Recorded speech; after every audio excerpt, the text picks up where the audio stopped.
Hey everyone, welcome to another episode of the albumreview.net podcast. I'm Greg Potters. Thanks to all you listeners out there, and thank you for your interactions and feedback. Your feedback, guys, is much appreciated and it helps me to always improve. All right, on today's episode, I'm joined by musician, singer-songwriter Jason Mirek. I found Jason on Instagram several months ago and I became hooked on his music. Jason is here today to discuss his life, what motivates him, and of course, his debut album, Best Way to Be Free. Jason hails from the greater Buffalo, New York area, and I'm so grateful to have him with us on the podcast today for this special episode. You can also pick up a copy of Jason's album at albumreview.net. You can find it too on Spotify. Just to remind you all, you can read my reviews and listen to any of my podcast episodes by going to albumreview.net. These episodes can also be heard wherever podcasts are available. And in addition to this, you can read well over 30 written reviews at albumreview.net and pick up some merchandise. Come on, it's almost the holidays. Pick up some stuff from your favorite bands such as t-shirts, albums, even sound systems, and as I mentioned before, the bookstore. Want to learn more about your favorite musician or band that you can't find on the internet? Go to albumreview.net and click on the store tab where you can grab a copy of different biographies and autobiographies from artists such as Faith No More, The Story of Spotify, Pink Floyd, Eric Clapton, Motley Crue, Eddie Van Halen, Tom Petty, Metallica. I've also got books from other authors that I've interviewed on these podcasts before. So the weather is cold up here in the north as I record this. So if you're up here north with me, stack the logs, light a fire in the fireplace, grab some bourbon or a New England IPA or any drink of your choice, sit back, relax, and listen to this interview and album review of Jason Mirek's 2021 release, Best Way to Be Free.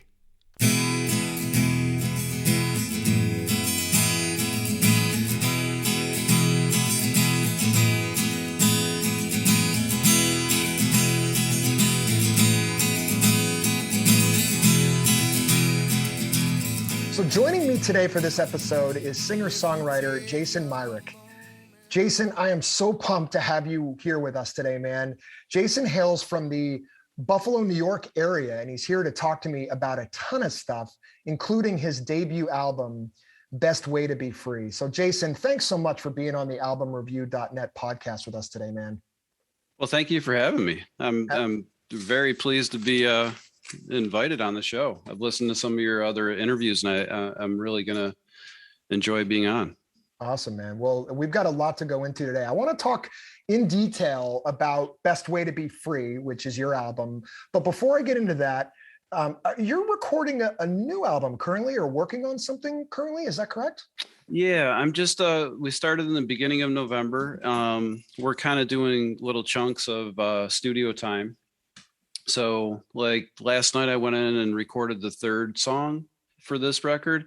So we're in the process of, working on that, and I'm excited about it. It's kind of a post-pandemic, a little bit lighter, these first few songs that I did, and I'm really happy to be back in the studio. A lot of the stuff relatively new, or do you have some old stuff that you've dusted off to put on the new album? Not real old so far, but they have been with me for a little bit. A few leftover songs that I had for the Best Way to Be Free sessions. Mm-hmm. And then, so they're familiar, but they didn't make it on that record. And then I do have a couple other songs that I did a handful of years back that my wife and daughter have requested that I bring back and try to do in a proper studio setting. So I'm excited about those too. Yeah. Nice. Well, I wanted to share with the listeners the reason that I have Jason on here. I was floating around Instagram one night and I stumbled upon Jason's profile and I started listening to some of the kind of noodling that you were doing. And it was instantly grabbed. I think it took me about 14 seconds to make the decision that I wanted to reach out to you, make a connection. And the end goal was to, ask if you might want to join this podcast at some point soon. And then when I went back and listened to your album, I was I really was intrigued and amazed. And I'm not just saying that, man. Best Way to Be Free is a fantastic album. Jason's songwriting is heartfelt, melodic, and it's real. You can feel his emotion in every song. So I like to describe Jason's music as what I call driving songs. So among many things, I categorize these songs as songs you can drive to. So as you're rolling down the highway or through a windy road up in the Northeast woods, this album, I think, provides the soundtrack to my view out the windows. As you're passing by gas stations, farms, and country stands, Jason's music has provided the background for me to a peaceful drive. And it's given me hope, man, that life's going to be okay in some of those dark times. And despite anyone's troubles, I think Jason's music provides that blanket to your soul, and it ensures the listener that they're on the right path. So that's my description. So during our first meeting we had a few weeks ago, Jason and I talked for a while about music, our tastes, playing and recording. And I think Jason and I have a bunch of things in common, especially when it comes to music and the paths that we took in music. Jason, in addition to writing and recording, you also have a day job, correct? Yeah. I teach in a public school. I teach special ed, special education in the high school, little school outside of Buffalo. Nice. Yeah, I've been doing that for a little over 20 years, and I really enjoy my work. I went back to school when I was a little bit older, and I feel like I kind of found my vocation when I did go back and started working with some at-risk students and some special needs kids, and I really enjoy it. So you really must have had some unique experiences during the pandemic, because it's hard enough for, I think, anyone, even myself, to concentrate and focus. What was that like, if you don't mind sharing? It was definitely, yeah, it was a challenge because we had to kind of learn everything on the fly. Right. I wouldn't profess to be any sort of technology guru by any means, but Right. we had to just get Wi-Fi to kids in more rural outskirts of the county, and figure out how to do remote learning. And everybody jumped in with both feet, and I think everybody learned a lot in the process, and we did the best we could, and the remote learning went fine. And then we brought kids back in and did kind of a hybrid schedule. Mm-hmm. And then this year, all the kids are back in the building, which is nice. That's great. Yeah. And how's it going so far? I know we're a couple months into the school year. So far, so good. Yeah, it's kind of a, reacquainting everyone, ourselves included, the teachers, the administration, and everyone, kind of reacquainting ourselves with, just what getting all that back in place looks like full time with all the kids. But it's going well. I think we're just through the first quarter, so we're about 12 weeks in. Right. And I think we're gradually piecing it together, as a team. Nice. kids and adults, together. Yeah. So it's good. Yeah. It's good. Awesome. Well, before diving into your album, which I want to do, tell me a little bit about yourself, man. Where did you grow up? I grew up in a small town about 35 miles west of Buffalo, a little town called Sheridan, New York. It's like 2,000 people now. And it was a little farming community. And, the biggest business was my dad worked in the steel plant. My grandpa worked in the steel plant. We were all, just blue collar people. So, and my experience in the small town was really fun. Had a lot of friends, families and friends that we just played a lot of sports and just listened to a lot of music, and pretty good, scenario growing up. So, pretty uneventful overall. Cold, I'm sure. Yeah. Cold winters. Oh yeah. I mean, we could go down that road. And so we're just a mile away or so from Lake Erie. So, oh, wow. When the lake effect came in, I mean, we had to, do the best we could. Yeah. So yeah. And it was good. I had, two older siblings, an older brother and an older sister, and they had really good taste in music, I thought at the time. So I was very fortunate that way. It was overall good. I think in a bio that I read of you that you had mentioned along with your parents that your brothers and sisters did influence your musical taste. Yes. Yeah. Yes. I was really lucky. My older brother was into really cool bands like ZZ Top, like, the first two or three ZZ Top records. Listened to a lot of that. Some really cool like Frank Zappa. Oh And gosh. then, so we had that. My sister, she had a pretty minimal but really good record collection that I was told I should never get into, which of course was like a full green light for me to investigate. That was Led Zeppelin, wide variety. It was, Led Zeppelin. It was, Stevie Wonder, Mhm. songs in the key of life, and then Jethro Tull, Eric Clapton. And what I really remember from her collection that I wasn't supposed to get into was Abbey Road, Mhm. Revolver, the Beatles, the blue and the red greatest hits records. Yep. I can't even tell you how many times I listened to those as like a 11 or 12-year-old, and to get into that. And, so I was lucky. I was Awesome. lucky she told me to never touch those records Right, because it made you want to do it because more, right? it was like obvious. Yeah. So I was the kid in like seventh or eighth grade that, you know, found the one or two other kids that, knew of the Beatles and wanted to talk about, the difference between John Lennon's writing and Paul McCartney. So I Do was you lucky that way. do you remember when it first hit you that music was something that you were really going to take seriously? Like, was there a moment or a time frame that it really hit you?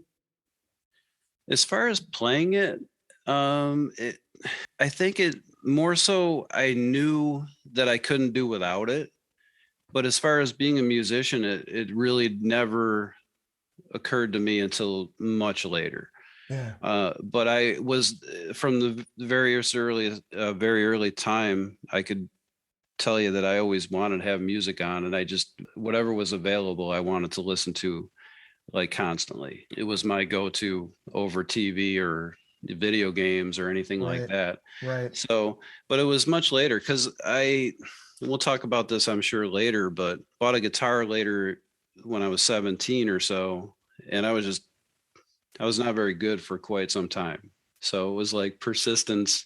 So it never dawned on me that it would be anything more than just kind of like to kind of push into it and see what I could. I don't know. I'm stumbling a little bit here, No, but I'm with you. I think, you one of the things that drew me to want to reach out to you was when I was looking at your Instagram page, you kind of put a commitment down there to some of your followers, and obviously there's a lot of these people that you might not even know, where you were sort of committing to them or holding yourself accountable that you were going to practice at least 15 minutes a day. And I can remember reading that and thinking to myself, I don't even know this guy and I'm inspired right now. And after talking to you more, it kind of inspired me to go back and do the same thing. It's just 15 minutes a day. I think that's really interesting, and I think that's something that a lot of people don't have. And maybe this is, and we'll get into it in a little bit, because you gave me a phenomenal recommendation for a book to read. That's another piece that I've grown with over the last number of years, is just trying to stay inspired and getting down about certain things. And to talk about that, or to segue a little bit, this is a question, Jason, that I've asked several of my fellow music aficionados. Was music, when you were a kid and you first started getting into music, did you consider it kind of an outlet growing up? Like, did you first start listening to music to escape something or someone? I think so. I think that, well, the two older siblings that I did have were 5 years and 4 years older than me. So I was never officially part of what they had going. So I was kind of like, I would, I was aware, but I was always left behind a little bit.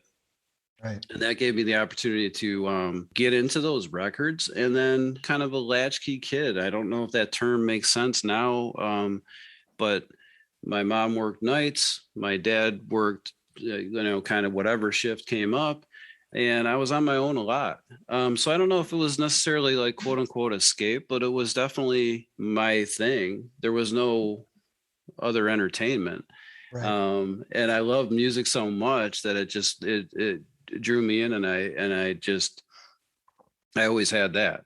Yeah. So it was like, as far as like, I guess it was an outlet because I lived in a place where if your parents weren't around, I'm kind of way out in the country. You're not getting anywhere. You can, if you put a lot of miles in on the bike and you get to a friend's house and you play all day, football, baseball, basketball. And then if nobody's home at night, you listen to music for like 2-3 hours and just, that's Right. what you do. Right. So, Yeah. In case you're wondering why I was asking, despite my sort of safe, comfortable upbringing, I grew up with a lot of angst, and I've been really digging deeper into this over the last decade or so, especially teenage angst. mhm. And through the years of uh, talking it out with people, I came to the realization that music was really, I use the word blanket a lot. It was a blanket for me, meaning it was my kind of safe place. And so anytime I was angry or sad or scared or anything, music would literally make me feel it better. It would make me feel naturally high. I'm always interested to find out if other people felt that way, because at the time I kind of felt like it was, I was the only one. I was sort of alone on that island.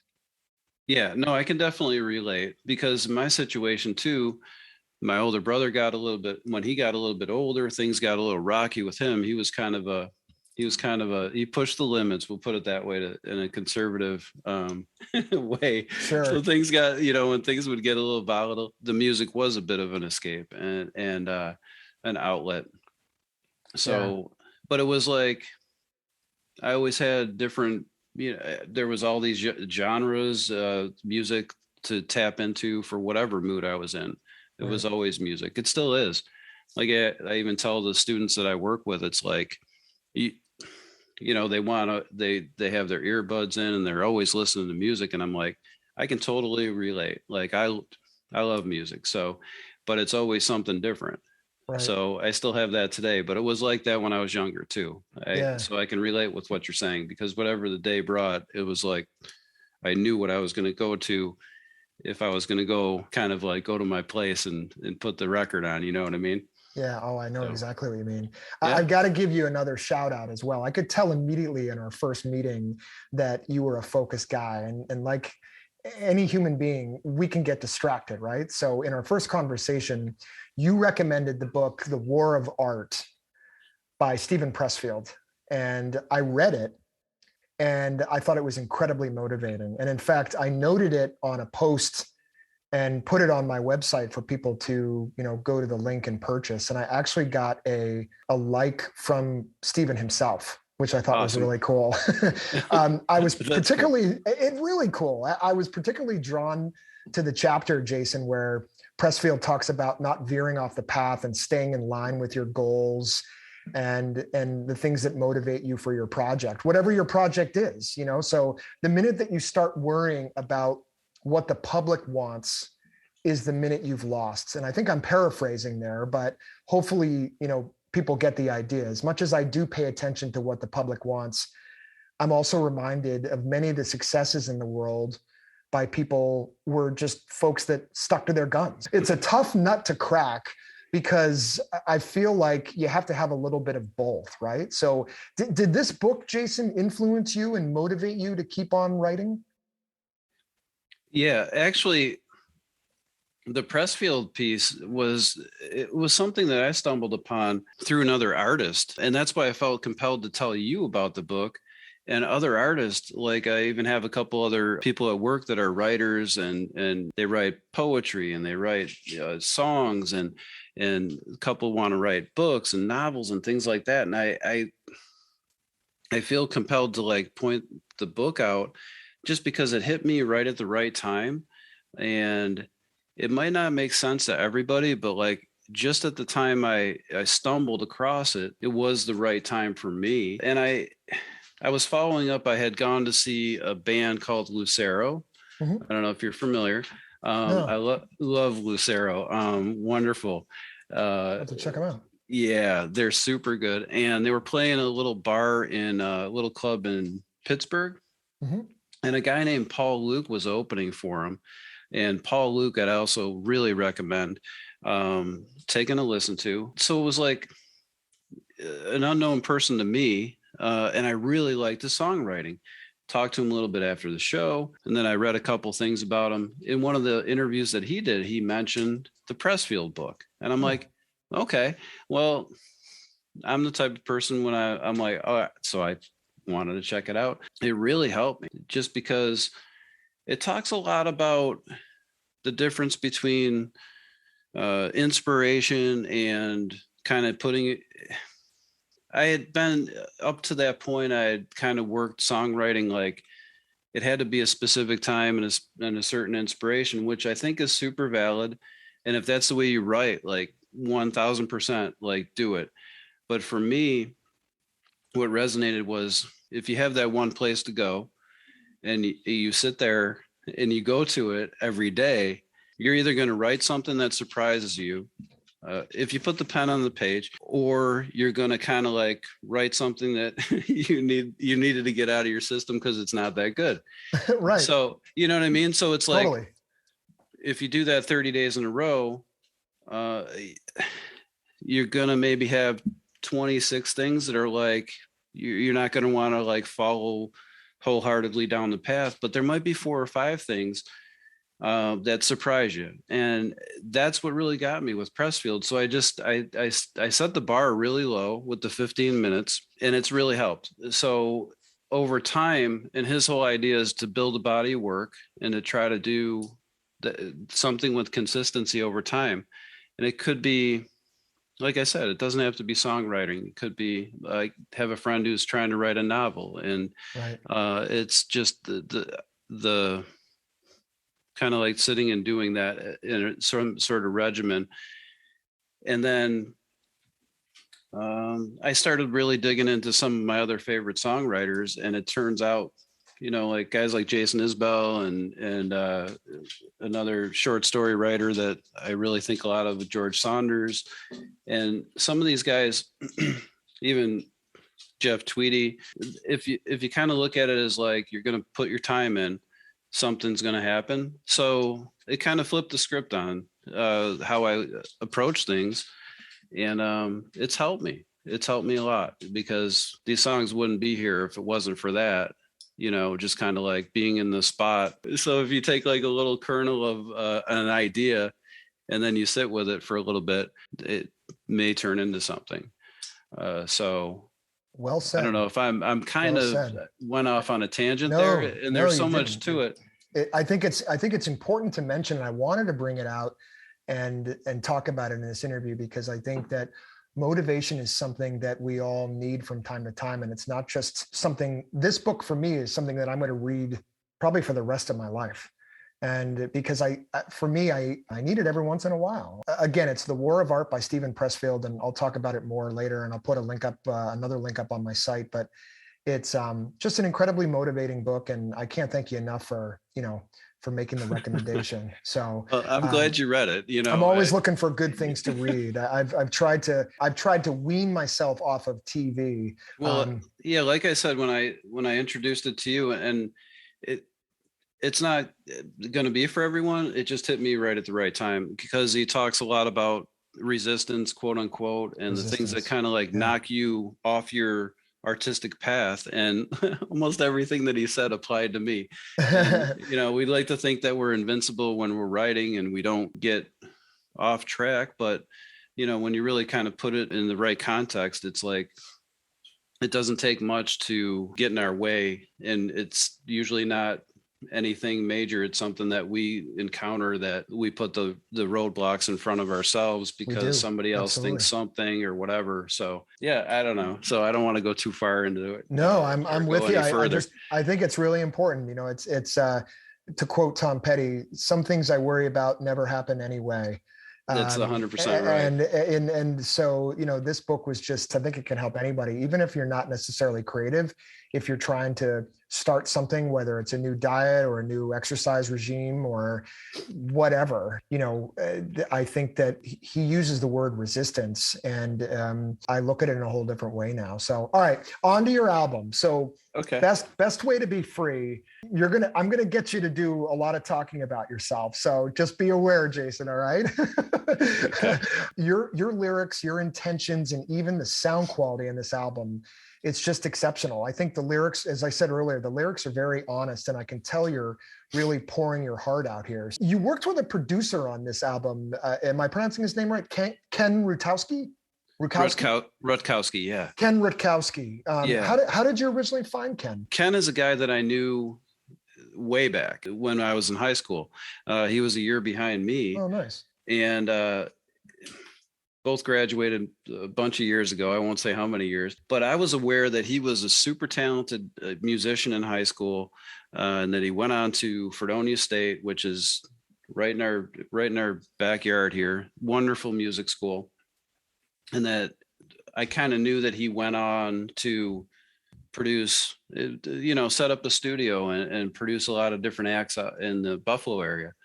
So in the back of my mind, when I started to kind of put some songs together, I thought, I'm going to give Ken a call. And finally, after running these songs playing them for my wife, and I've got 2 daughters, and they're like, I call my management team, like they listen to these songs and they're like, okay. And then they're kind of like that's how I figure out whether or not these songs are going to be, whether I pursue them in a lot of cases. And then after I started like taking the writing part a little more seriously and building up a little bit of a backlog of songs, I said to them, I got this crazy idea. And then I, said I was going to call a producer, and all 3 were like, yeah, why don't you? We've been waiting for this.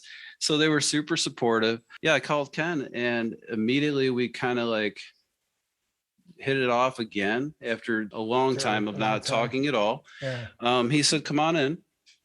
And we just started kind of chipping away. And honestly, the learning curve for me in the studio was pretty steep.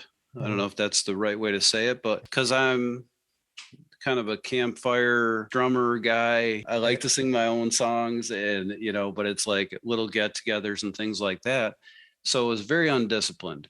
Yeah. No click track, no drum track, kind of just like tempos varied and things like that. So went in there, and he had been doing this for so long. He understood what I needed to do and kind of gave me realistic things for me to work on. And like playing in time, it was the main thing. So, yeah. What was that like? I mean, I remember the first time I recorded and I had to adjust to that, and I eventually did, but it was hard at the beginning. Yeah. So he's like, well, we can do it your way, certainly. And I was like, fine. But then we wanted to bring more musicians in. And he's like, well, you want to be in time so we can layer these tracks. And I was like, so that was my assignment. Right. But so he was kind of hands-on. I was going to be my next question. He was, without getting in your way too much, he gave you some assignments to do. Yeah, I don't know. Assignments, it was like, if we want to do this right, we've got to get, we got to get you working with a click track and things like that. So kind of pushing you out of your comfort zone a little bit. Yeah. So we worked through that. That leads me to my next question. You just mentioned a moment ago, Jason, that you brought in a bunch of musicians for the ride to record with you. On violin, you had, am I pronouncing the name right? Lena? Yeah. Lena Pasqualati? Yes. Incredible violinist. Yeah. Super fortunate again with the relationship with Ken, and it was comfortable for me, even though it was brand new, because he was so used to doing what he was doing. And I was like, with the demos that I brought in, like, and I had cello parts and violin parts on my rough demos from my house, everything I brought up to him, he was like, well, I've got to introduce you to Lena. And I'm like, okay. And then I send her Best Way to Be Free. And she she took it and ran with it, and it was wonderful. And then introduced me to Cave Wilson, he was your drummer, right? Played drums, yeah. And Tim Rose, and these are guys who had played on a bunch of other records before and had worked with Ken. And when we got together, they had been doing this in the studio for a much longer time. So that professionalism and how they, approached it was another part of the learning experience for me, which was awesome. Yeah, for sure. They definitely added a lot of color to the album, no doubt. So, and then to play guitar, you had John Calvin Abney. Yeah. And that's kind of an interesting story. And I hope I don't go too far to draw that out, but that was kind of go for it. Well, I'm a huge fan of John Moreland. And I don't know how many of the people that are going to be listening know of John Moreland, but he's out of Texas, writes folk songs, and I know we could list a ton of singer-songwriters, but what he's writing right now is, personal opinion, I think is as good as most of anything that's out there. His lead guitar player is a guy named John Calvin Abney, who is a wonderful, multi-instrumentalist guy and has multiple solo records on his own that I would highly recommend. Okay, I'm going to check them out for sure. Yeah, wonderful. And it's out of that Oklahoma scene. Okay. So just so many good musicians, John Fulbright and those guys that are all there. So this was a couple of years before I even started getting more serious about writing. I was at a small club show to see John Moreland. And John Calvin Abney and I, after the concert, got into a conversation just about music, his guitar playing, a lot of different influences that we shared, a lot of favorites. Dave Rawlings, which is one of my favorites. And yeah, I mean, he's wonderful. But so John Calvin Abney and I, it's a one-time thing. We share a conversation and I say, I write songs. And he's sincerely interested and we kind of hit it off. And I said, if eventually I can get some of these in the studio and do some proper stuff. And he's like, okay, send them over. And then a year and a half later, it's during the pandemic and I'm working on this record. And I was actually trying to work out a lead part for my former plan. And it was late at night. And it just hit me. I said, you know what? I bet you John would be able to just know exactly what to do here. So that night I actually messaged him and he said, well, I'd be glad to check out the songs. And he checked out the songs and he's got back to me. I was pleasantly surprised. He got back to me and said, you know what? I'm on board. I want to talk about them all a little bit more in a little bit. Getting into the album, the opening track is called Another New Beginning. I wanted to give you my take on this track. I'm going back to the term that I used before, driving song. I've been using this my whole life, and I don't necessarily put any song in this category. I think this track is warm. These are the things I was thinking about. Warm, happy, open. It's a definite driving song. I picture driving my Jeep through the countryside, and I pictured Vermont because I used to go there a lot as a kid. It's a Saturday morning in late fall. The leaves that are still on the trees are reddish with a brown yellow tint to them. And as I drive, the movement of my Jeep pushes these leaves that have fallen on the road to the side. You can picture it. It's a perfect morning. My coffee's just kicked in, which means I'm feeling grateful for everything I have and everything I've accomplished. And Another New Beginning is playing on my car stereo. And this actually happened. And as I drive through this beautiful visual town that reminds me of a screensaver, this to me is the perfect driving song.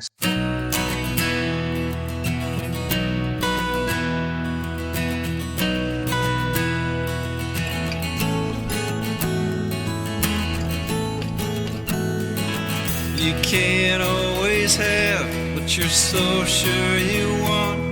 Can't always have your own way. In the this life you see, there ain't no guarantees, at the risk of sounding cliche. Oh, in a moment's time, you'll understand what you gain by giving some way. Oh,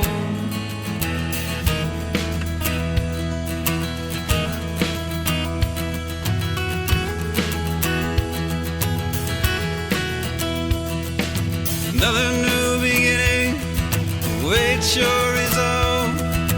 Push through that door and your fears will dissolve.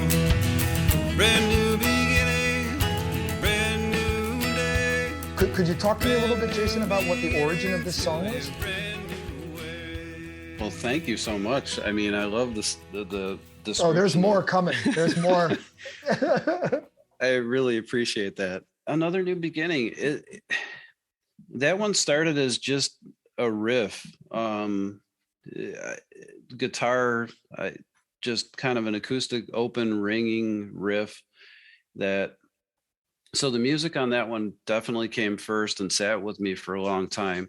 Mhm. And then I played it basically as a way to warm up a little bit vocally. I started to get to the point where I was like, I have to put lyrics to this. And because I wanted to create a song around the guitar part. And I had just kind of,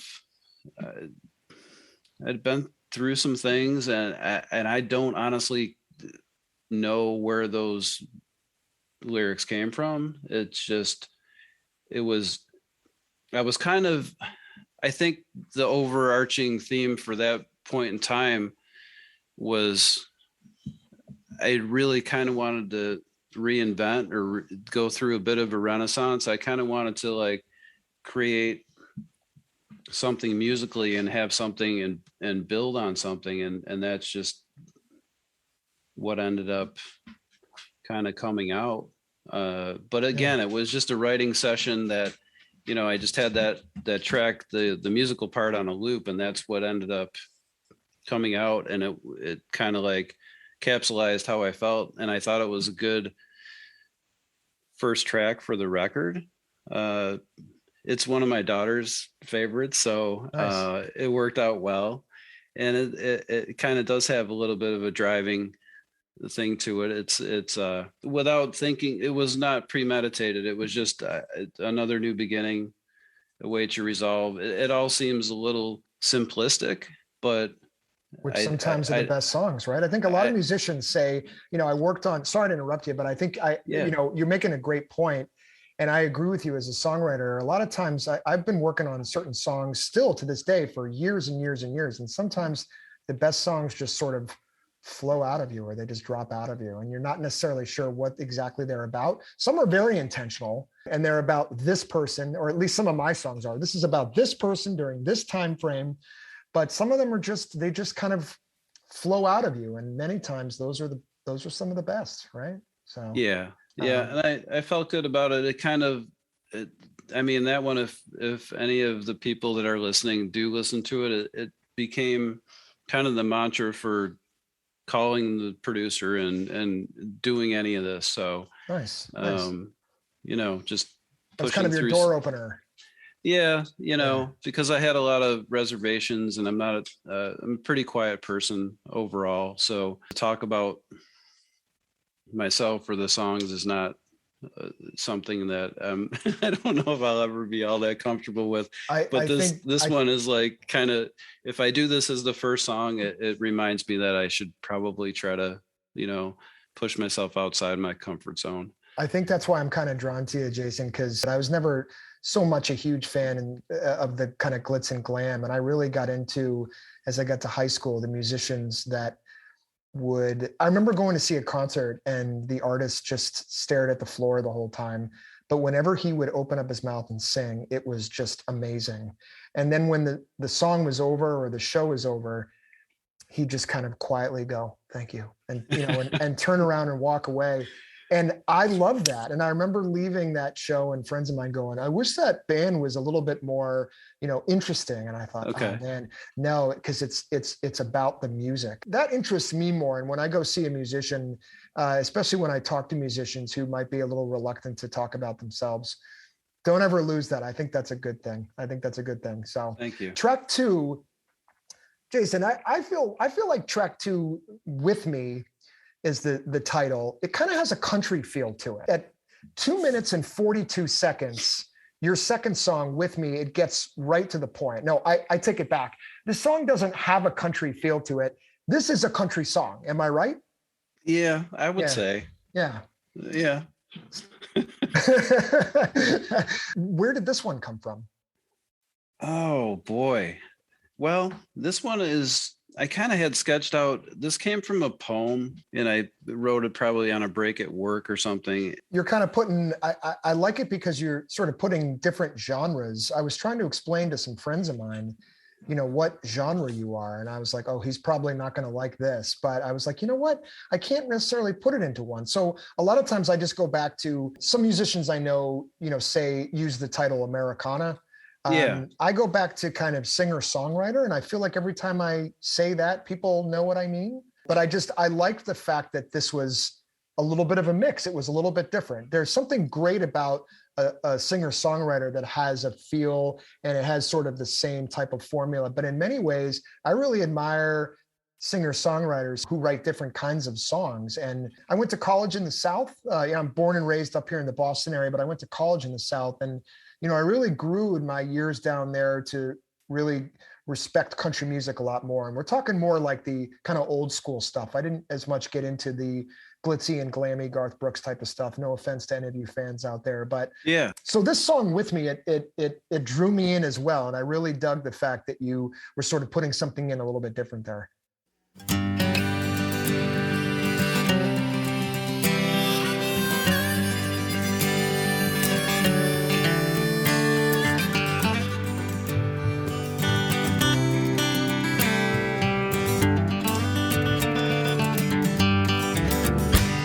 My indecisive ramblings and ill-advised gambling have put me in this spot again.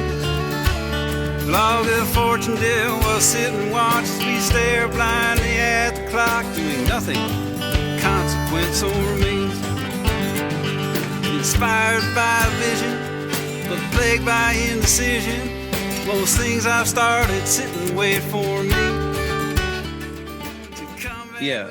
I appreciate that. And we talked about this too, and it's just the different styles of music that, you listen to over the years. And and I feel like I've listened to enough country style music, and my in-laws are really into like older kind of George Jones and, Waylon Jennings. And I love that stuff. Johnny Cash and things like that. And now you've got so many wonderful Americana. I mentioned Jason Isbell earlier, but there's Tyler Childers and there's Sturgill Simpson, and so it's a country thing, but it's with the potential of working its way into like a country folk sort of thing where there might be a little bit of a story or a little twist and turn. So I think I was just kind of having fun with that genre. And I have, even for this next record, there's always going to be one or two of these on every record is what I really want. Something that's just kind of like a jumpy kind of country vibe with a little bluegrass break or two, where it can just be, a toe tapper. And hopefully the lyrics hold up, so it's like got a little extra, I don't know, something to it. So that's where that came from. It's kind of a familiar format in the progression and things like that. But I try to change it up. So like some of these songs do have, when I play them live, they have those openings where it can turn into a a little extended jam like Grateful Dead or Allman Brothers feel to it. You know what I mean? Love it. Yeah. I mean, that was a big part of my musical diet growing up. So all these have those little opportunities where we can turn 8 bars into 42 bars. Right. So well, track 3 gets even juicier. The third song is called I'm Looking Up. And Jason, I don't know. I had trouble figuring this out, but I think that I think this is my favorite.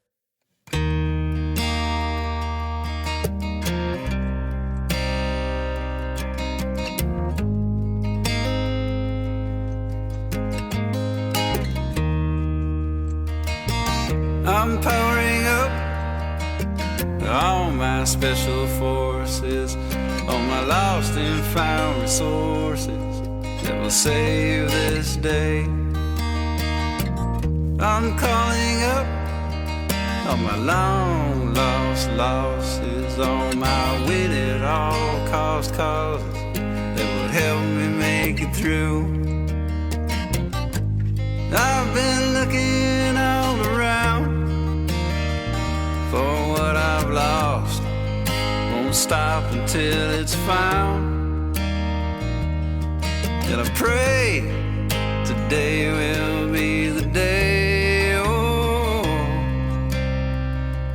that I find my way back to you.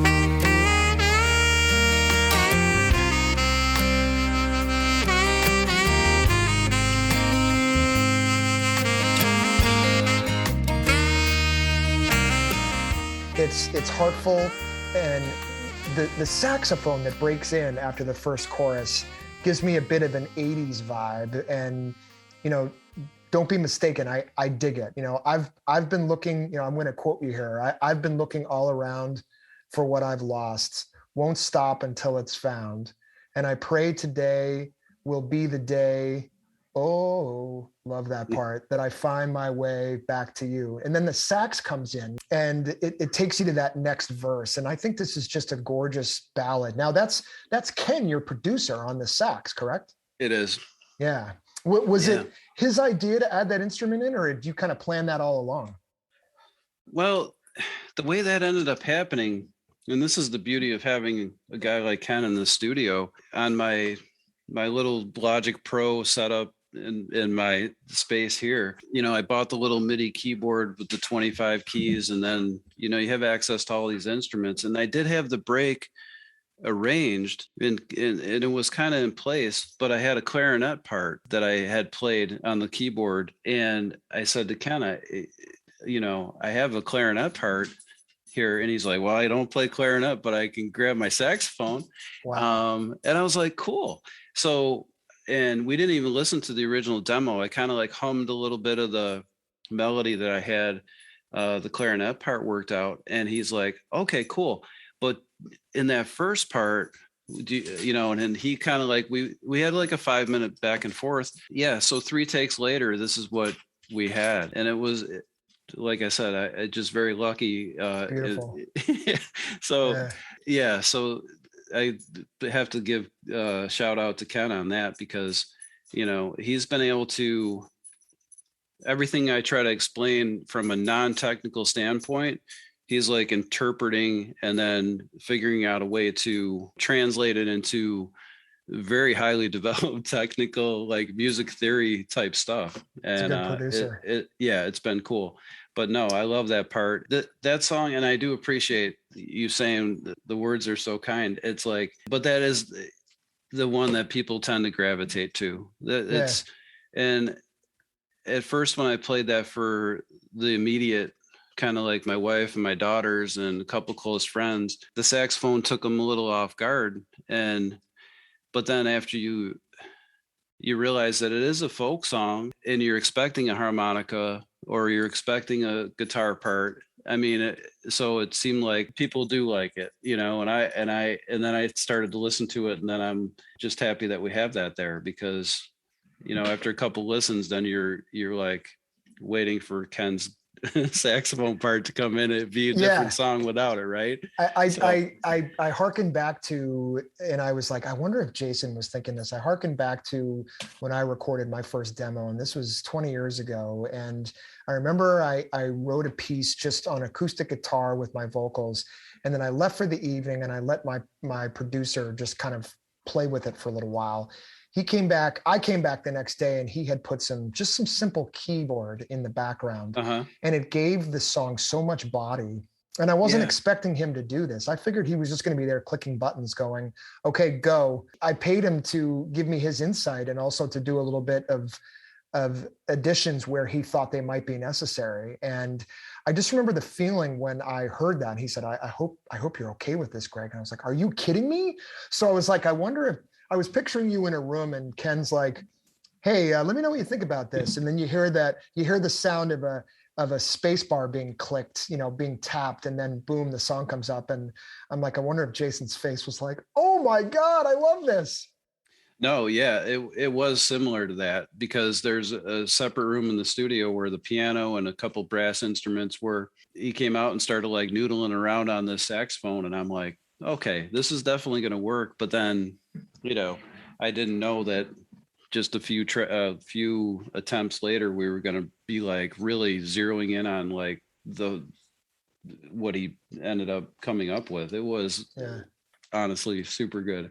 Yeah. So that's great. That's great to have him there. So the fourth song, Can't Be Too Late, I think it has a cool intro build up before the rhythm kicks in.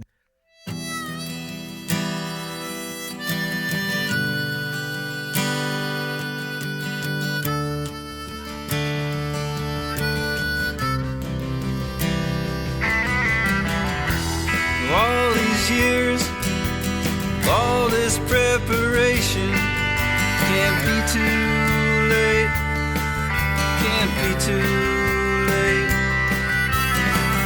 Have I wasted time? So much deliberation, can't be too late, can't be too late. Free me from these days, self-induced sedation, can't be too late, can't be too late. Save me from myself, save me from myself. What are you referring to when you sing "Save Me from Myself"? Could you elaborate on that at all? Man, you're going to make me talk about the lyrics. I guess that's why I'm here. But I mean, I could tell you what it specifically means to me. I mean, I've heard so many different people tell me what it means to them that I'm going to be hesitant. Sure. So I guess that. in a literal sense, I mean, I guess to put it simply, like I've been my own biggest roadblock to even pursuing this. So I'm right there with you. You know what I mean? So if I would go with that in the most literal sense. There's other pieces of it and more layers, but it can't be too late. It's been, I've been dabbling with this for many years. And honestly, to get a little bit sentimental, I mean, that line "can't be too late" came to me. My older brother passed away early in 2019, and when I just was in the studio and I was thinking about him, and he was a talented guy and a wonderful guy, had many things he could have pursued, and there's probably a ton of people that would have told me that it was too late for me to do any of this stuff. And, right. So this whole record is kind of a tribute to it's not too late. It can't be, because if you do it, it's there. So I couldn't agree more. So, and that it's on the top of the page that I wrote that day. And then everything else came after that. So, yeah. So that's Thank you for sharing that, and I can certainly relate in many ways. And so now that's John Calvin Abney playing harmonica in the back, correct? Yeah, Yeah. that's another thing. And it's like I was actually kind of reflecting back on Another New Beginning and with me, and I'm afraid I didn't highlight what John did on those tracks enough. When I sent those tracks out, Can't Be Too Late, the same thing. John sat with those tracks for a week or two and was just coming off the road. Like Another New Beginning was a track I didn't even think I was going to send to him. I was like, it was kind of a piece all on its own. And then to hear the things that he did with his lead guitar on that and the different nuanced little background things and the harmonics and all the things, it was like, I'll never hesitate to get other people's interpretations for these songs again, the drum parts and John's parts and things. With me, all those little bluegrass, those cool licks that he does in that break, like that break, I take myself out of the equation and I play that song as a fan of what he's doing. And I, you know what I mean? Regardless, take me out of it, I'm still listening to that guitar. Can't Be Too Late was one of those things. And I had kind of that break built in, and I said to John, I'm picturing kind of like a Dave Rawlings meets Jerry Garcia. Okay. That type of thing, that and My Former Plan. And he got back to me and he's like, I listened to it and I'm feeling more like old school, like Mike Campbell and Tom Petty. The reason this is like a sidebar, the reason I went back and I'm like, oh my goodness, like I can't overemphasize how much it meant for me to have John play on these tracks when I sent these out. So that's why I kind of tracked back to the Another New Beginning and With Me, because I'm like, like I said, I'm thinking, I can't say, like, he just elevated the whole thing with all these different little parts that he put on it. Right. You were talking about the drums and the guitar, solid drum track. I think it's a real like grooving song. It just has this great groove to it. What was the electric guitar that was playing rhythm in the back? Was it a Gibson?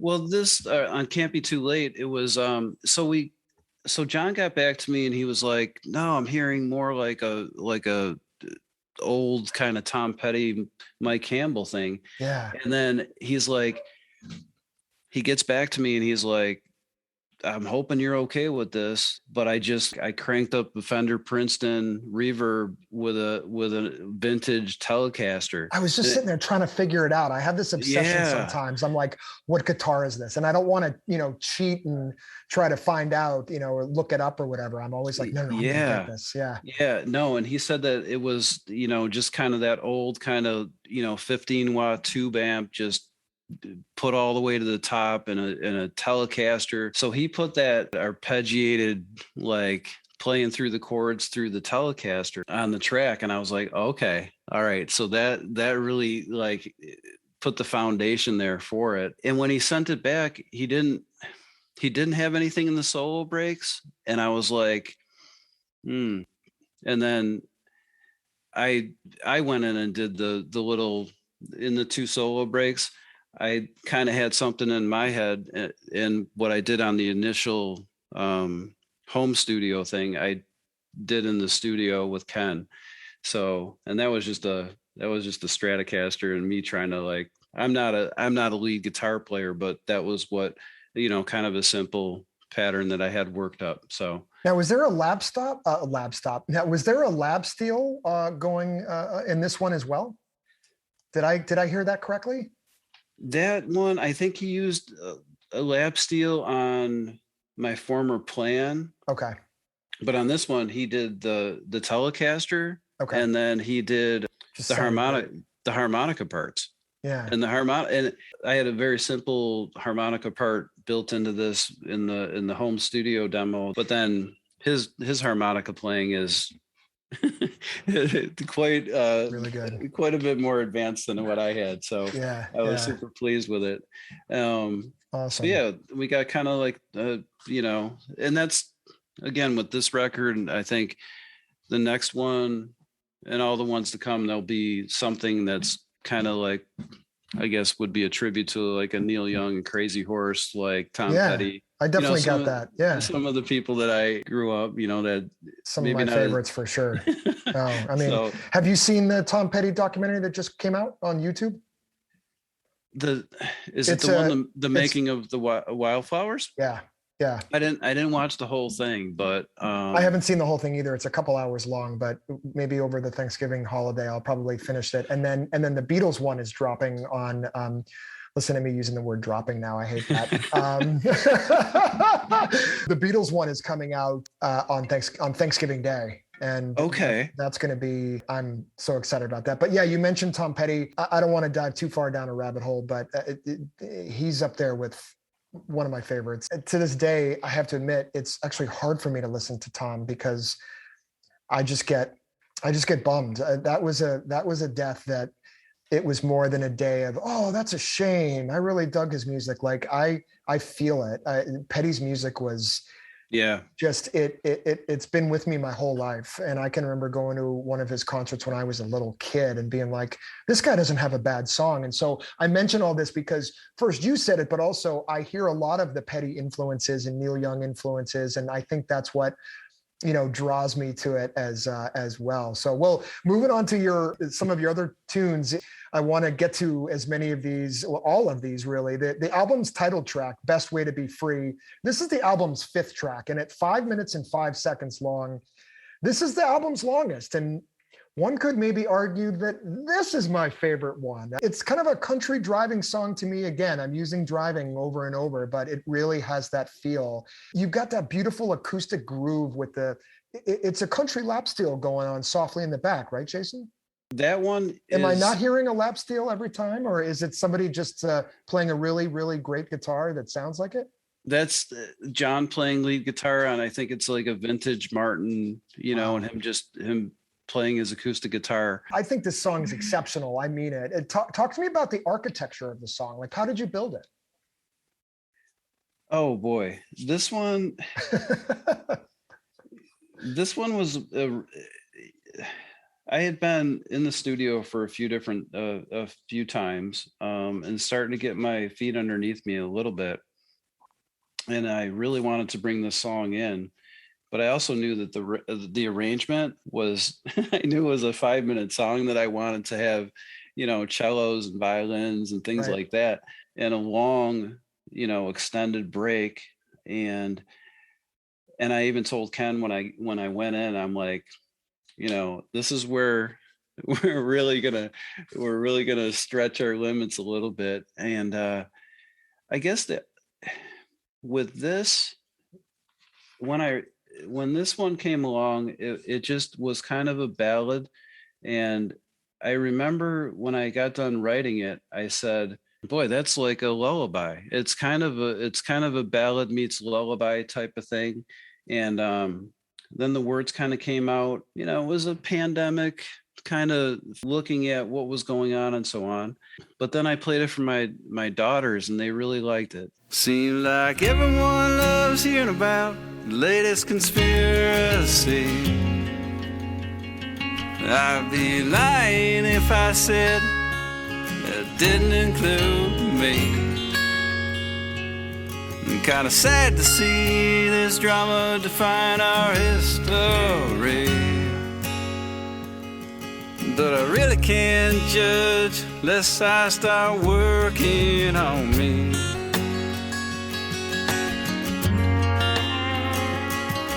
We all can't figure out the best way to be free, and craving and daring's to get the best of me. In the meantime, I'll try my best to be me, even when my best ain't. Even when my best ain't. Even when my best ain't so easy.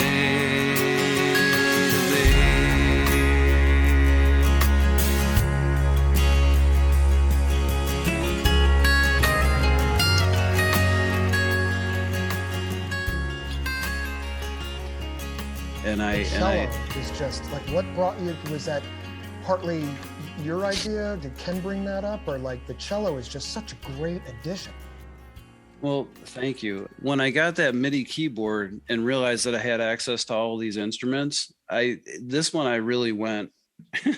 I had 5 minutes worth of stuff, and I had a bunch of layered violins and cellos and things like that. So I had those ideas, and then Ken, being the theory guy, and him knowing Lena, and we got in the studio and we just kept on layering part after part after part, like Lena's parts, and then like an upright bass where Tim played with a bow, and we got the lowest notes on the bass, and then and so with Lena, and then we pulled that apart, so it was just each bow pull was like part of a chord, and we kind of like pieced it all together. But that one I knew that was going to be a stretch, because again, it was a 5-minute song, and I knew it was going to be pretty elaborate, so I had to kind of stick to my guns on that one. And my whole thing was, even when I sent it over to Lena for her to listen to the earliest demo of it, and I said, no pressure, but this is my daughter's favorite song. So. Don't mess it up. And man, I was just, my jaw just dropped when I heard what she was playing, because it was so beautiful. Well, thank you for sharing that. I agree. I mean, obviously, as the listener and hearing it for the first time, and then second, third, fourth time, and I wanted to mention, Jason, I hope you're not thrown off by some of my descriptions of your songs to my audience. That these are descriptions of my personal feelings, and this is just what flows out of me when I listen to your music. Music that evokes this kind of feeling to me is I just have to talk about it. So because not all music does invoke this kind of feeling. So when I listen to the next track, Dancing with My Demons, all right, I love this. I'm immediately brought back to college. Okay. I told you a little bit about sort of my college experience. Now, not that your song was in existence 25 years ago. I mean, maybe it was, maybe it just hadn't been formulated yet. This song invokes a party feel for me.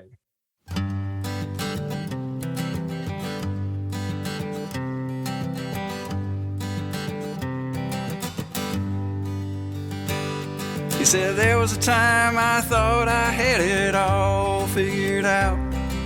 Walked around this town without a single doubt.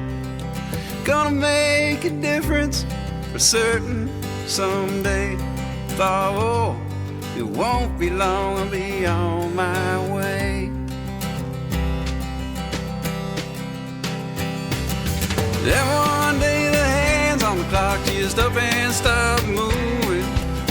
Stuck in first gear, everything I touched I ruined. A lot of doors slammed shut when he missed all them deadlines. Dancing with my demons became my brand new pastime. Dancing with my demons became my brand new pastime. Old man used to preach, ain't about what you say, but... So as I mentioned to you earlier, I went to college in the South. Every time I would be outside, I can just picture a beautiful spring day. Even in the fall too, the fall down there is just beautiful.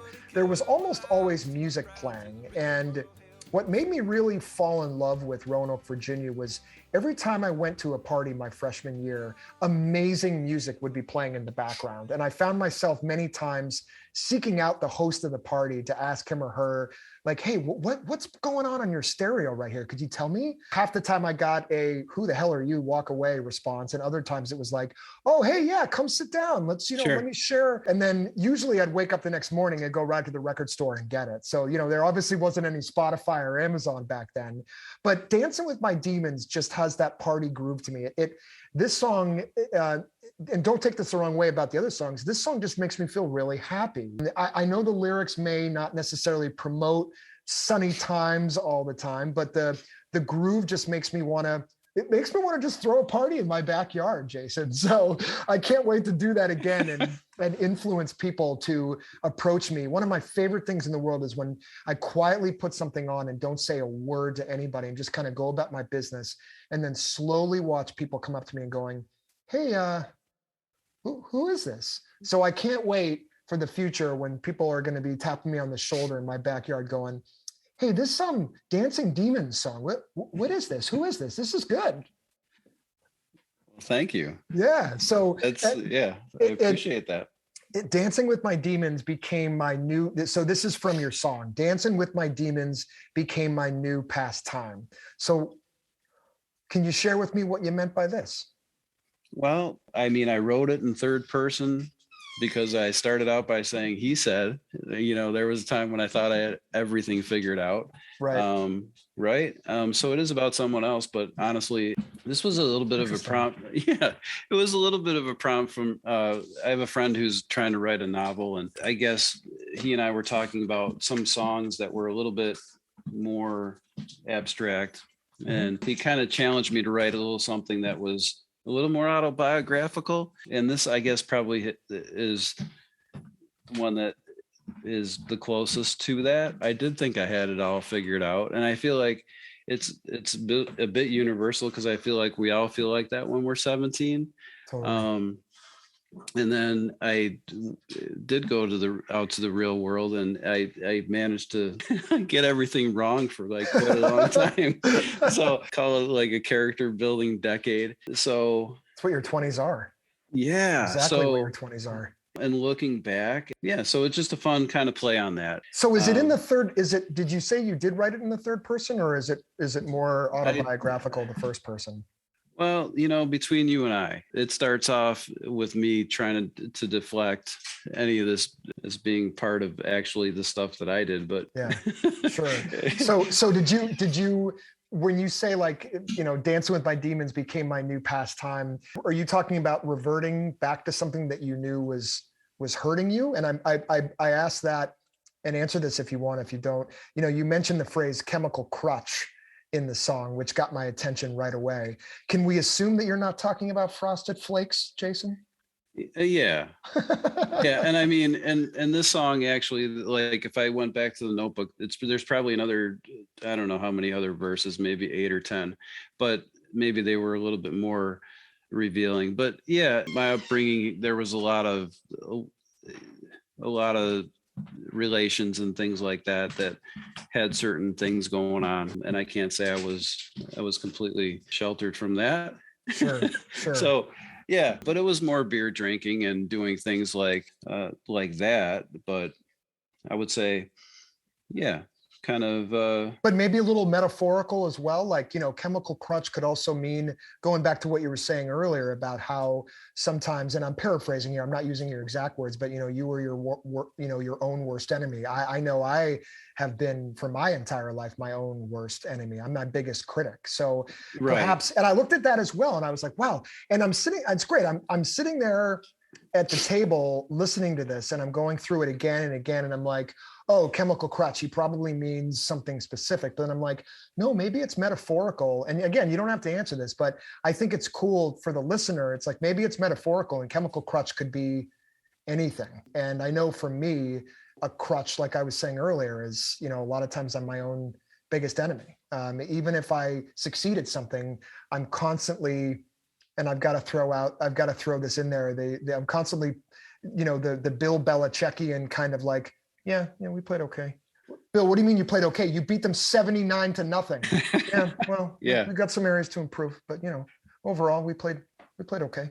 So I kind of feel like before he even came into my life, I feel like I have always sort of been that way, sort of like downplaying. That's why I like talking to you, because I feel like we have a little bit of that in common. And so I'm here to say that as much as you might downplay some of your talent, I think that, you've got a lot of it. So I think this isn't going to be an opportunity for a lot more people to hear your music. And so I'm excited about that for sure. So we don't have to dive into Chemical Crutch. I think this is a great tune.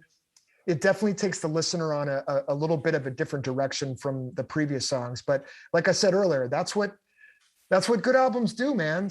I I know appreciate I want to be. you saying what you said, because it is, and I Yeah. I like your interpretation of it, because that's why it's harder for me to like explain specifics, because it's always better to hear like where you went with it. You Yeah, know what I mean? totally. And I've had other people come up and they're like, I know exactly what, and I'm like, okay, tell me. And that's the fun part. It really is. Totally. So Yeah. I think I mentioned this in a previous podcast. Eddie Vedder said it best when 10 came out. He would just never answer, what did you mean by this? He was always like, I want the listener to interpret it for themselves, you know? So yeah. Rounding out Jason's album are My Former Plan and then the uppercut knockout punch of I'm Looking Up the Reprise. And I call it the uppercut knockout punch because I think that song takes Jason's album from a 10.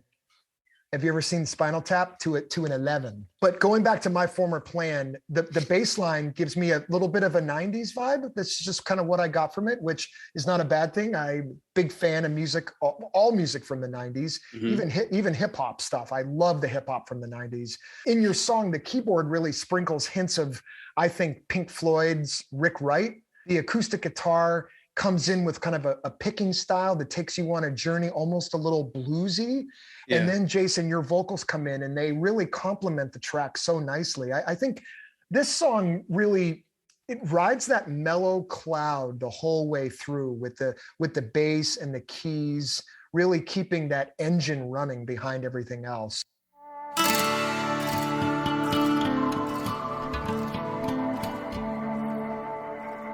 Cynical words like migrating birds appear to know their destination. When fearful prayers fall on deaf ears compared to those spoken with intention. My former plan lacked faithful man till I met you that lonely evening. Now storms approach but lack compelling force, 'cause I run from my deceiving. Never knew how much I lacked till I found you. And then you sort of suggest the Beatles' A Day in the Life type of ending, where the last chord just hangs and hangs and hangs as it slowly fades out naturally. That's an awesome ending, man. I really have to give you a compliment for that. Thank you. Yeah. Thank you. Was that the intention? I guess, was there a thought in your head like, hey guys, like what if we do kind of like a day in the life type of ending?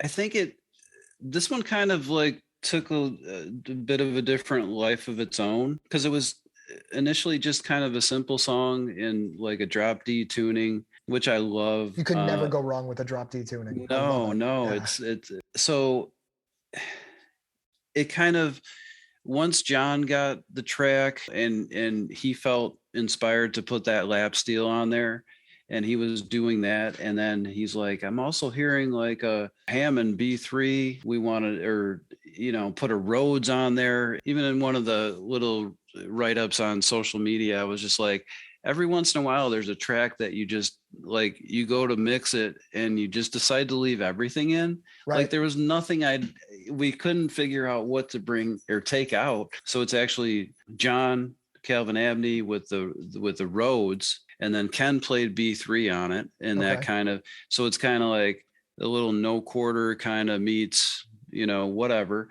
Love it. Love no quarter. Yeah. So it's like an unapologetic kind of nod to like all that stuff. And my intention with this is the one that I was trying to work the lead part out, trying to work something out. This is the one that actually inspired me to try to get a hold of John Calvin Abney. And then as I hoped and predicted, he knew exactly what he wanted to do. Awesome.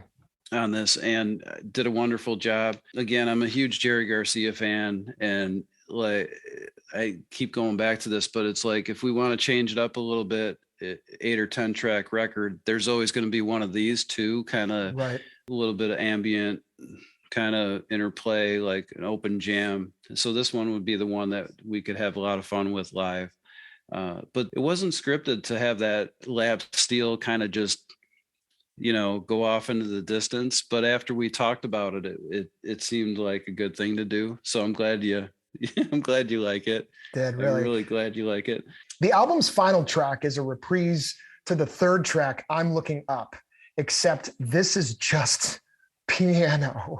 And I feel like Jason was just talking to me when I heard this song, because I was like, okay, all right. I'm throwing up white towels in the air when I was sitting at my table listening to this.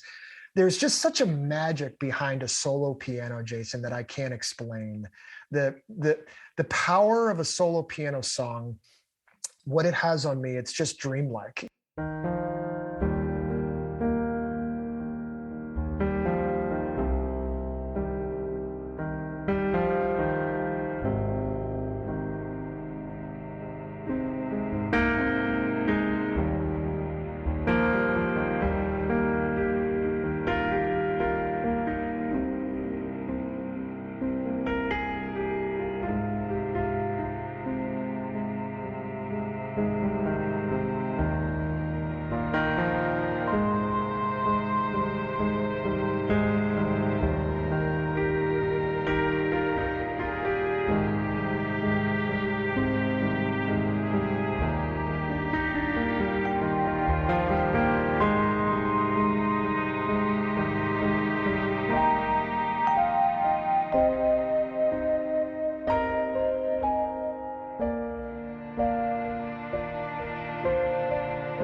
And you tease the melody here from the original I'm Looking Up, but it's just piano. It's almost doing a medley of different pieces of the original track. And although it's not in the exact same chords or even the exact same tempo, it reminds me just a little, of pieces of Pink Floyd's The Wall album, where they kind of tease that we don't need just the melody in a bunch of different songs. So I kind of thought to myself, ooh, he's kind of going for like a concept album type of direction. And I don't hear as many albums by singer-songwriters, with that sort of reprise song at the end. And I think you were taking a similar action here. So was that the intent?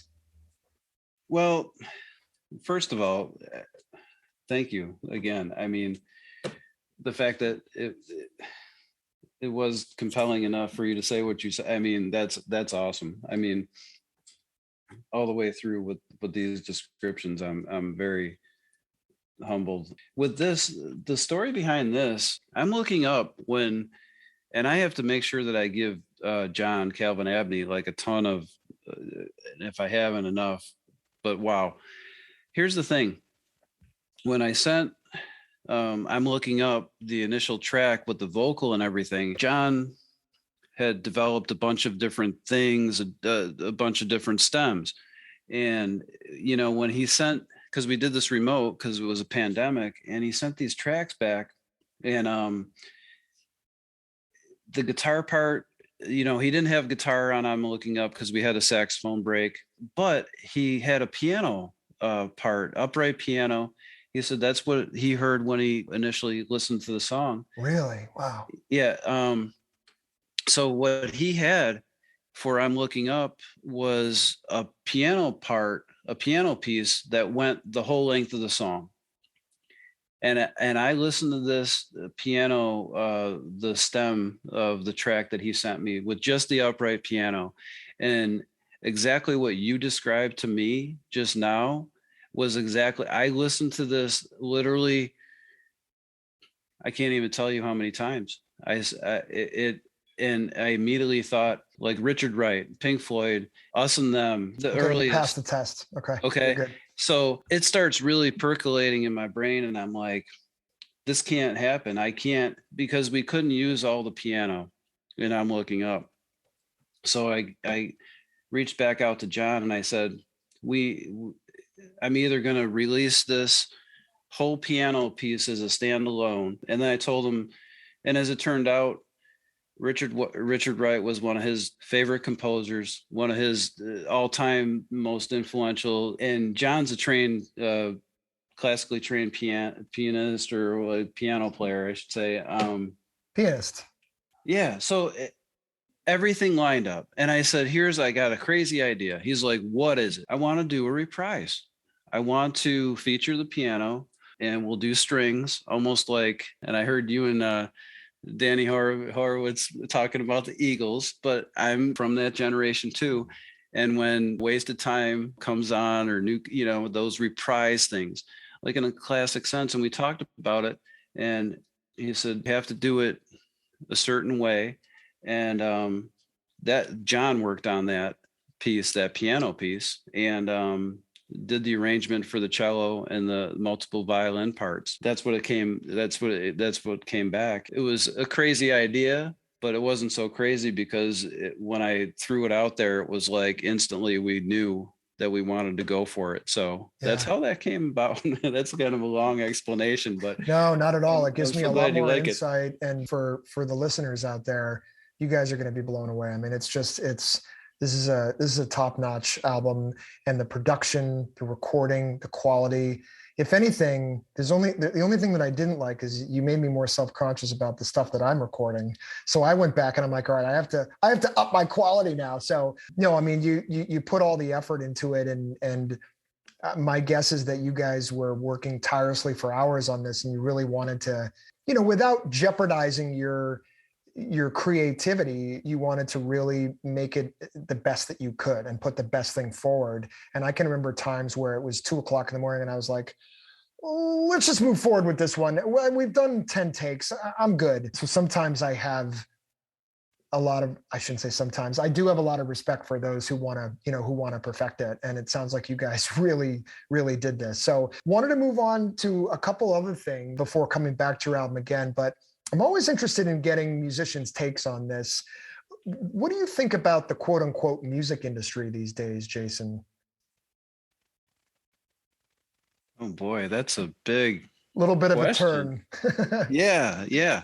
I guess if you don't mind, like I'll maybe lead you a little bit, but to kind of get to not necessarily what I want you to say, but just where I'm kind of going with this is like, I go out there to listen to new music and a lot of times I don't really know where to go. And, maybe I've answered some of my own questions because I found you on Instagram. If you had asked me 5 years ago if I would have ever gotten an Instagram, I would have given you a 45-minute speech as to why I would never touch it. And I honestly have to say now that it's introduced me to another world. And what I like about it is I can kind of choose that. So it's like, if I don't like this certain thing, then I can choose not to look at it. And so, but with the music industry, you and I grew up in a similar time where it was sort of like, you could argue we were sort of told what to listen to. And what I mean by that is you turn on the radio, you turn on MTV, you walk past your sister's bedroom or your brother's bedroom. Today, where does this stuff I guess there's not really one place to go. And so I always wonder how musicians can really make money these days for those that want to pursue music as a career. So I guess from that standpoint, like, how do you think it's changed? And now that you're releasing albums, I'd be shocked if you haven't already or in the near future, you're going to get approached by somebody who's going to want to talk seriously about something. So that's kind of what I meant by that question. Hopefully that makes sense. Yeah. No, I think the music industry now there's a long list of pros and cons.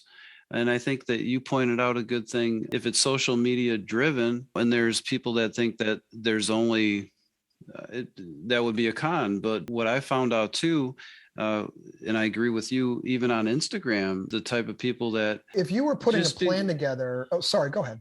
Well, okay. I'll trace back to like the way I released this record, because I can talk to that instead of doing a global, like, this is what I think about, and maybe we get to that. But so for this record, as far as the music business as it sits right now, I chose to like release this whole record at one time.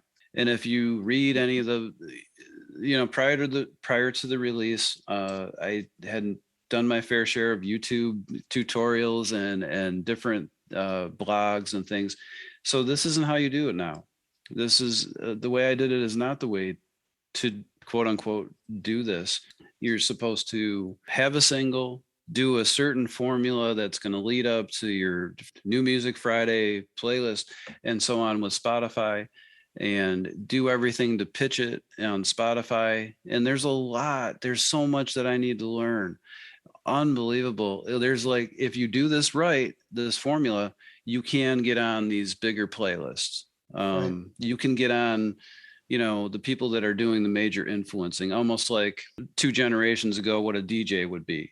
And you'd go to the booth and you'd give them whatever the record. So it's a different world, but it's conceptually like there's similarities there with the pitch. And so everything had to be a single at a time.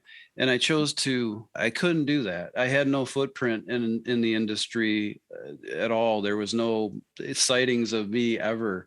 It needed to be the whole record for me this time. So I'm not on any big playlist now, and I feel very honored if I get added to any playlist, because it's just a cool feeling. Anybody that hits follow on Spotify is people don't realize that jars the algorithm. Right. You know what I mean? So it's a different world, a different scenario. But for me, if people looked at the way I did this and the whole record all at once, they'd be like, but I needed to do it that way. And now I have this, and then I can move forward, because you have to set up the distributorship and the Spotify account and all that stuff. And I didn't know how to do any of that now I kind of think I know. Mm-hmm. So for the next record, it might be a single at a time, the way everybody's doing it now. And I think that I'll have a grasp on that as time goes on, because I love putting on an album, a whole record. And if it goes from one song to the next, and you can get through 8 or 10 tracks, and there's kind of an ebb and a flow. So I'm happy with it. But that's just the way I needed to do it. But I need to, you have to educate. But also I'll say this in terms of social media, like I never thought I would ever have an Instagram account. I'm no good at self-promotion, and all that is foreign. But when I asked people to listen to my record on Facebook, and I was like blown away, like they did. Yeah. And they went to Bandcamp and listened, and right. And they went to Spotify when it finally went to Spotify and Apple Music and Amazon. Right. And then of course my daughters, they said, Instagram, you go try it. And I was, very unaware of what could be over there. It's been pretty much an eye opener for me, because there's so many talented people, and I'm like enriched by it. I'm enriched by it, but I'm also like overwhelmed by it. Totally. You know what I mean? You prove my point. It's like I go out there and I'm like, there's so much talent out here, which is great, and the argument against is, but now you can really hear anything, Greg. You have the world as your oyster. But then It's like, yeah, but if I'm a musician, and I guess I'm looking at this, if I'm in a situation where I'm like, all right, I'm putting all my cards on the table, I'm quitting my day job, I'm going to be a musician. How do I do it? Where do I, and that's sometimes where I stumble, because I'm like, how does anyone do it? I guess you have to put yourself out there, like you were just saying, on these platforms. Yeah. And it's really about like, okay, today I think power is, my kids watch YouTube. Today, power is how many subscribers, how many views, So if you call up a record company and they're like, Jason, who? And you're like, oh yeah, I got 3 million followers on my, oh, Jason, how are you? So that's kind of where it is today. And I guess I really want to make sure I don't steer any of my podcast episodes way too far in a direction, but this is called albumreview.net. And I really want to band together with everyone who is a fan of the album, because I think that there's a reason that albums were put out, and it's a journey, it's an adventure. And some of the points that I hopefully was trying to make, or hopefully did make with your album, is that everything is pieced together, in my opinion, so well, like a Pink Floyd album, like a Rush album, where you're going from different mood to different mood. And that's the purpose of an album, I think. So anyway, now I'm going on a tangent, but I'm really interested in your, and thank you for sharing your take on the music industry. And I guess, like everyone else I've asked you, respectfully, you've answered kind of in a similar manner where it's like, well, you just got to get yourself out there. We got to use these platforms. And I did recently read a book that I put up on my website, The Spotify Play, which is the history of Spotify and bringing it from inception to where it is today. And it actually enabled me to gain a little bit more respect for it, because I really do feel, and some may disagree, that they did try their best, or have been trying somewhat, to, pay it back to the artists, right? Because that's really, at the end of the day, I felt dirty 20 years ago, like downloading music, and people were like, Greg, who cares, man? And I was like, I don't know. I just do. These people work their butts off. And I got a lot of weird looks from that. So thank you for answering that. And I guess at the end of the day, it's really, you got to put yourself out there. And, you're on Spotify. I can go on Spotify. I can go on Amazon Music. I can go on Apple Music, type your name in, and, JASONMIREK for those of you listening, and his stuff's going to pull up, and that's just awesome. It's fun. It is.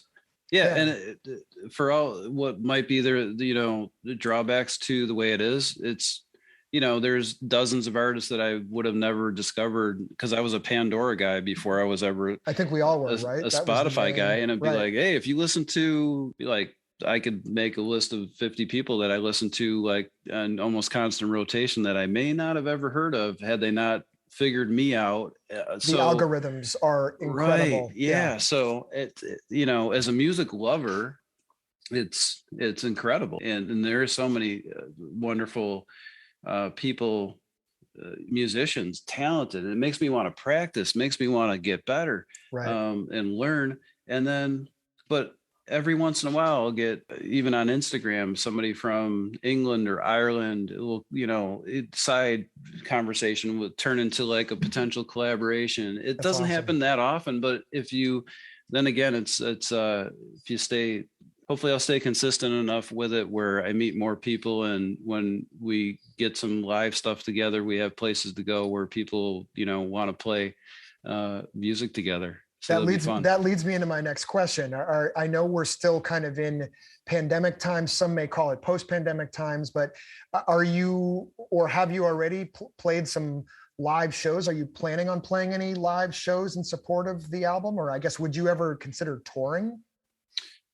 I think it's in the future. I think it's inevitable for me. At this point, it's more me behind the scenes. I think I want to, at this point, my goal with the way things are right now is to do another record or two, and do some smaller things, kind of build a body of work, a little bit more material. And I feel like hopefully in the spring and summer of this next year, I'll get out and start to do some smaller festivals or, local things, and then see what comes of it. Yeah. But right now I'm just going to try to get more songs done so that there's more material, because I feel like that's maybe the best use of my time right now, just because I've got a bunch of other things going on with, what I'm doing day job wise. So I'm going to try to piece that together, and talking to some people about getting some things together in this part of New York and Pennsylvania and Ohio, and hopefully spring and summer we see some of that happen. Awesome. Get out there. Yeah. Okay. A little bit of a left turn question, and we're getting close to wrapping up here, but I always like to ask this. What inspires you, Jason? And long pause is acceptable, by the way.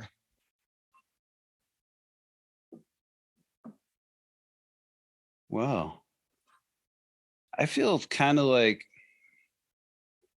that could go in all kinds of different directions. But truthfully, I think almost everything, like I feel a lot of things do. I guess the biggest inspiration for me now is the fact that family, when we talked about career, music, social media and things like that. It makes me really happy to know that this is going to be, this is here for my kids, and that inspires me. My wife likes the songs, and we listen to them now and then. That's and, important. Very important. So, I mean, as far as inspiration, yeah, that gets me, and I feel like I want to keep on getting better. But almost everything, I feel like a big kid, honestly, because I can be, even working with the students that I have, and they don't understand that I am as inspired and motivated by them, what you're doing. Now you're doing what you're doing. Anybody that's doing something and pursuing something that they want to, like that, it feeds something. You know what I mean? Totally. Yeah. So I know exactly what you mean. Yeah. So and I mean, it's contagious, I think. it is. Yeah, I think it is. So it's tons of things. So Yeah. it's hard to narrow it down, but I feel like I'm kind of a geek when it comes to that, because I wrote well, this is odd, but I met an older guy in an antique store. We talked about music, and he ended up buying a CD. And as it turned out, he was a guy that had composed a lot of music when he was younger, and we ended up talking. And it's like, any of that stuff inspires me. But the fact of the matter is like, I gave time to try to figure out what the reason was behind he and I meeting. Yeah, so you'll probably edit this out, but not yet. Had one of the most wonderful conversations with this older guy. As it turns out, in the 70s, he composed the music for a movie called Gone in 60 Seconds. It's and had done like scores for Broadway musicals and things like that. Had I not given that some, I could have just walked by. Totally. And you know what I mean? Yeah. So I don't know. You bring up a great point. I've found myself, and this might get really deep, but I feel like you could connect on this. We could connect on this. I lost a family member, a close family member within the last year. And it's taught me so much, living every day, you know, taking your advice from your music. But I found myself now in many cases, sometimes I'll catch myself, and this might sound weird, but I'll catch myself, a person will walk by and I'm thinking to myself, yeah, I wonder if she's happy right now, or I wonder if he's happy, or I wonder what's going on in that guy's life.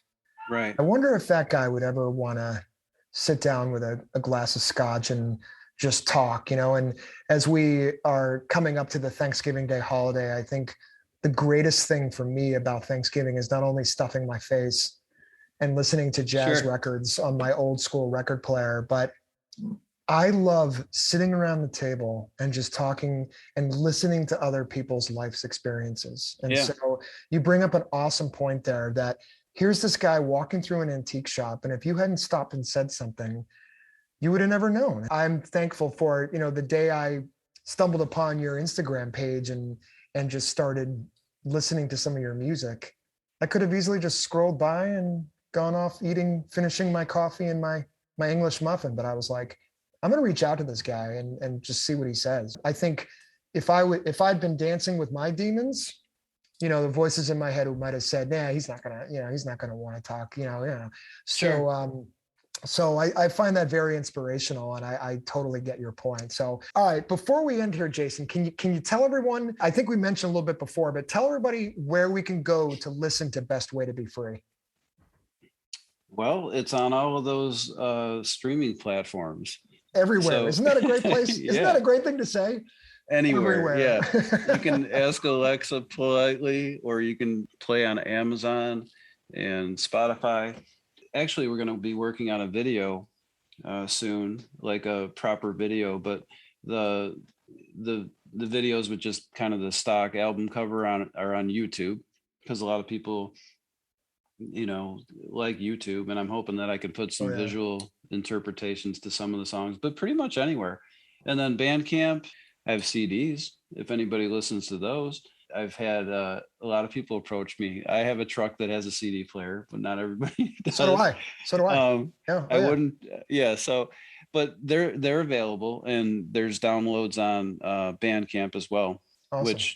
And for music fans, I love Bandcamp. I mean, I've discovered a ton of great music on Bandcamp as well, and they do a really nice job to help artists there, so you can put albums and vinyl on there, and they do a great job as far as a platform for people who don't have promotion companies and things, and you can develop your website on there, and people can find you. So that's a great tool. I agree with you as well. It's a huge shout out to them too. So before I let you go, is there anything else that we might have missed, or anything else that you'd like to add at all about anything, Jason? I think you asked a lot of great questions. I honestly just appreciate the fact that you asked me to talk about the record, and I feel honored. Totally. The honor is all mine, my friend. So thank you so much. I thanks for joining me here today and talking about your journey as a musician. And again, our listeners, you can pick up a copy of this album, Best Way to Be Free, by going to Bandcamp, or you can listen to it if you subscribe to any of these other, you can go anywhere, right? So I think nowadays people know what we're talking about. You can also follow Jason on Instagram at Jason Mirek, and that's JASONMIREK, all one word. And then on Facebook at Jason Mirek Music. Yep. Correct? Yeah, I forgot to mention Instagram, and some people have talked about the other formats. I haven't done those yet, but maybe in the TikTok future. Is next, right? We'll see you dancing on TikTok. I have no idea. I don't know if that's all that. Please let me be the first to see that before you launch it out to the world. I would love to see that. Oh my gosh. Well, Jason, thank you again. I've really enjoyed this conversation. Thank you. This is an awesome start to the weekend for me. Please come back. Let's review an album together on a future podcast episode. I'd love that. I think that we could probably stretch one into a 4 or 5 hour session. So, but I just have to say, I'm so honored to have you as a guest here, and thank you so much for taking the time to talk with me, man. Thank you. You're very welcome. Mine. Thank you again for listening to the albumreview.net podcast. I hope you enjoyed my conversation with Jason Mirek as we reviewed his 2021 album titled Best Way to Be Free. And thank you again to Jason for joining me and opening up about his strengths and his weaknesses and opportunities in his life. We all have them, man. Remember, you can pick up a copy of Jason's album Best Way to Be Free by going to albumreview.net. I'll have the links up there for it. You can also find it on Spotify. If you're interested in any of the albums I've discussed in this episode or previous episodes, just go to albumreview.net and pick up a copy of your own. Listen to all of my podcast album reviews at albumreview.net, also by clicking on the podcast tab. They can be heard wherever podcasts are available as well. All right, lastly, I do want to hear from you. Please email me your feedback, album review requests, and any questions you may have to gpotters@albumreview.net. That's GPOTTERS at albumreview.net. Stay tuned for updates on Instagram and Facebook. You can find me at albumreviewnet. Join the mailing list, which is on the homepage of the website, or just keep refreshing your podcast feed. Just read and listen. Thanks again, guys. Keep on listening, keep on reading, and keep on learning. Bobo out.